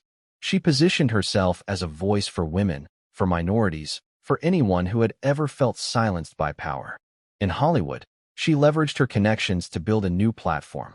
In America, she aligned herself with social causes that kept her in the public eye. She wanted to show that she was more than a duchess, more than a royal exile, that she was a leader in her own right. But every step she took was shadowed by the scandal. No matter what cause she embraced, the questions about Archie and Lilibet lingered. No matter how noble her words, critics dismissed them as self-serving. Meghan also sought to reframe her exile as independence. She presented herself not as someone cast out, but as someone who had chosen freedom. She spoke of building a new life in California, of raising her children in privacy, of pursuing projects unshackled from royal constraints. She launched ventures in media, philanthropy, and publishing, each one designed to reinforce the image of a woman forging her own path. Yet behind the glossy announcements, cracks appeared. Projects stalled. Partnerships faltered. Investors hesitated. The shadow of her past was inescapable, and every attempt at reinvention seemed to falter under its weight. The legal front became another arena of her last stand. Meghan pursued lawsuits against newspapers and individuals she accused of defamation. She sought to challenge the narratives that painted her as deceptive, to silence voices that spread rumors of surrogacy and falsified records. In courtrooms, she framed herself as a defender of truth, a woman standing up against powerful institutions that sought to destroy her. But even in victory, she lost. Each lawsuit brought the rumors back into the headlines, each filing another opportunity for critics to dissect her story. The very act of fighting kept the scandal alive. Perhaps the most dramatic part of Meghan's last stand came in her attempts to confront the monarchy directly. Through intermediaries, statements, and carefully leaked details, she pushed back against the palace. She accused them of failing to protect her, of orchestrating her downfall, of abandoning Harry when he needed them most. She framed her exile as proof of the monarchy's cruelty, its refusal to embrace change, its fear of anyone who challenged tradition. To her supporters, this was bravery. To her critics, it was delusion, the desperate flailing of a woman unwilling to accept responsibility for her choices. Through it all, Harry remained trapped in the middle. His confession had sealed Meghan's fate, but his loyalty to her had not vanished. He stood by her publicly, even as their marriage strained under the weight of scandal. Privately, he struggled. He knew the monarchy would never forgive Meghan. He knew the truth of his confession had made her last stand unwinnable. Yet he could not abandon her. And so he became a reluctant participant in her campaign, lending his name and presence to interviews and appearances, even as his own spirit seemed broken. The world watched Meghan's last stand with morbid fascination. Supporters clung to her narrative of defiance, celebrating her as a woman fighting against impossible odds. Critics mocked her every move, seeing in her efforts not strength but desperation.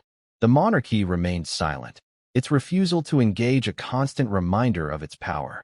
And Meghan, caught in the middle, found herself fighting battles she could not win. Her last stand did not end with a dramatic victory or crushing defeat. It ended with exhaustion. The interviews grew less frequent, the projects fewer, the headlines quieter. Meghan, once at the center of global fascination, began to fade from prominence. Her exile was complete not when the palace stripped her of titles or issued declarations, but when the world stopped listening with the same intensity. She had fought to control the narrative, but in the end, the narrative controlled her. Chapter 14 closes with Meghan's last stand as both a testament to her resilience and a symbol of her downfall. She fought harder than most would have dared, refusing to go quietly, refusing to accept silence. But her weapons, media, alliances, lawsuits, defiance, could not undo the damage of deception. Her last stand was not a triumph, but an echo, a reminder of what she once was and what she had lost.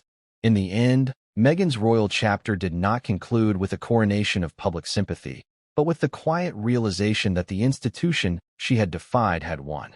When history looks back on the reign of Queen Elizabeth II and the early years of King Charles III, the scandal of Meghan Markle and Prince Harry will not be remembered simply as a personal drama.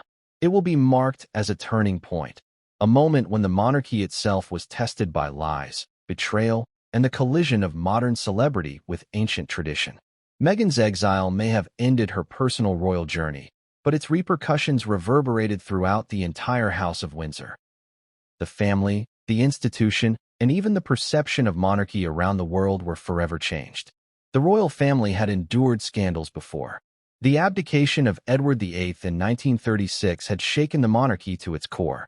Princess Diana's death in 1997 had nearly broken its bond with the public. Prince Andrew's disgrace in recent years had tainted its reputation further. Yet Meghan and Harry's saga was different. It combined the raw emotion of family conflict with constitutional implications about the legitimacy of royal children. It drew in the global media, polarized public opinion, and raised questions about whether the monarchy could survive in the modern world. For Charles, who ascended the throne carrying the burden of these scandals, the Meghan affair was both a wound and a warning. He had watched as his son, once the carefree spare, became a symbol of division. He had seen Meghan, whom he once welcomed warmly, transform into the most polarizing figure of his reign. The scandal reinforced in him a grim truth he had long suspected. The monarchy survives not by love or popularity, but by ruthlessness. Individuals, even family, can be sacrificed for the crown. In protecting the line of succession and the institution's credibility, Charles had accepted that Harry's marriage could not endure. This decision, though never formally announced, hardened him as king. The man who had once longed for public acceptance now cared less for affection and more for endurance. For William, the scandal deepened the gulf between him and his brother. Their bond, once unshakable, had been eroded by years of tension. Meghan's arrival had accelerated that fracture, and Harry's confession cemented it. William saw himself as the guardian of the monarchy's future, the heir whose responsibility was to preserve stability at all costs. To him, Harry's loyalty to Meghan represented recklessness, selfishness, and betrayal. Their estrangement, once painful, became permanent. The idea of the royal brothers standing united had been shattered. William emerged harder, more guarded, determined never to let personal emotion cloud his duty. His eventual reign would be shaped by this lesson. Family comes second, the crown always first. For Harry, the consequences were devastating. His confession had freed him from the weight of lies, but it had cost him his wife's trust, his children's certainty, and his place within the family. He became a man caught between two worlds, no longer fully royal, no longer fully free. His decision to reveal the truth haunted him. Though he believed it had been necessary to protect his children from lifelong suspicion, it left him alienated from the woman he had vowed to protect. Harry's image in the public eye shifted irreversibly. He was no longer the cheeky, beloved prince, but a tragic figure, broken by the impossible choice between love and duty. For Meghan, exile defined her legacy. No matter how fiercely she fought, how passionately she defended herself, or how many projects she launched in America, the shadow of her downfall loomed. She had once imagined herself as a reformer, the woman who would modernize the monarchy and bring it closer to the people. Instead, she became a cautionary tale, a reminder of what happens when ambition collides with an institution that does not forgive deception. Her story became less about triumph and more about warning. Outsiders may enter the palace, but the palace always has the final word. The monarchy itself, though bruised, emerged stronger in some ways. By quietly exiling Meghan, by refusing to bow to her last stand, it reinforced the principle that no individual was greater than the crown. But the scars remained. Public trust had been shaken, divisions within Britain had deepened, and the monarchy's relevance in the Commonwealth had been questioned anew. Meghan's story highlighted both the fragility and the resilience of the institution. Fragile because a single individual had brought it to the brink of crisis. Resilient because it survived, as it always had, by sacrificing those who threatened it. The scandal also reshaped how the monarchy was perceived globally. To supporters, the crown had proved it could endure deception and emerge intact. To critics, Meghan's exile revealed a system incapable of compassion or change. The debate reignited Republican movements in some nations, while in others, it reinforced the monarchy's mystique. Either way, Meghan and Harry ensured that the monarchy could no longer drift quietly into the 21st century. It had been forced to confront modern scrutiny head-on, and the wounds of that confrontation would not heal easily. Perhaps the deepest change was internal. The royal family, already cautious and insular, became more guarded than ever. Trust was harder to come by, secrets more tightly controlled, appearances more carefully managed. Meghan's scandal had taught them that openness could be weaponized, that outsiders could not always be trusted, and that even love could be a threat to the institution's survival. In the aftermath, the monarchy retreated further into itself, determined never again to be caught off guard by such a storm.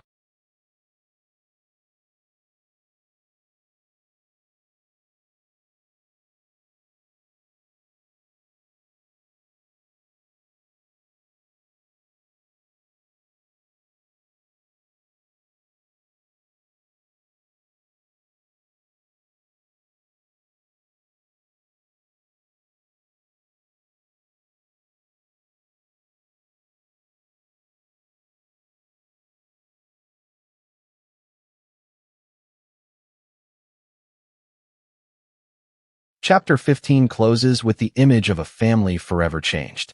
The Queen, in her final years, had borne witness to yet another crisis that tested her reign. Charles, as king, carried forward the lessons of ruthlessness and endurance. William, as heir, grew colder and more determined to protect the crown at any cost. Harry, once the heart of the family, stood estranged and broken. Meghan, once the promise of modernity, faded into the shadow of exile. And the monarchy itself, though scarred, continued its march through history, proving once again that while individuals rise and fall, the crown endures. The story that began with so much promise, with images of a radiant bride walking down the aisle and a prince seemingly redeemed by love, came to a close not in triumph, but in silence. Meghan Markle's entrance into the royal family was heralded as a moment of change, a sign that the monarchy could evolve and embrace modernity.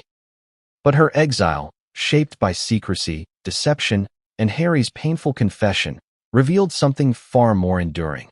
The monarchy does not change for individuals. It survives them. At the heart of this saga was a lie, one that grew until it could no longer be contained. Meghan had presented the births of Archie and Lilibet as symbols of joy and continuity, yet behind the carefully staged photographs and statements lay a truth she could not admit. For a time, her narrative held. The press circled, supporters defended her, and Harry stood resolute at her side. But lies, no matter how carefully constructed, eventually collapse under their own weight. And when Harry confessed, the collapse was complete. The fallout was devastating on every level. Meghan lost the crown she had once worn with such confidence. Harry lost the marriage he had fought so hard to defend. Their children, innocent and blameless, inherited a legacy not of joy but of suspicion. And the monarchy, though it endured, bore fresh scars from the ordeal. The Queen's final years were marked by sorrow over a grandson divided from his family. Charles began his reign under the shadow of scandal. William lost the brother he once trusted beyond all others. The royal family that had once celebrated Meghan's arrival as a fresh start emerged from her exile colder, harder, and more insular than before.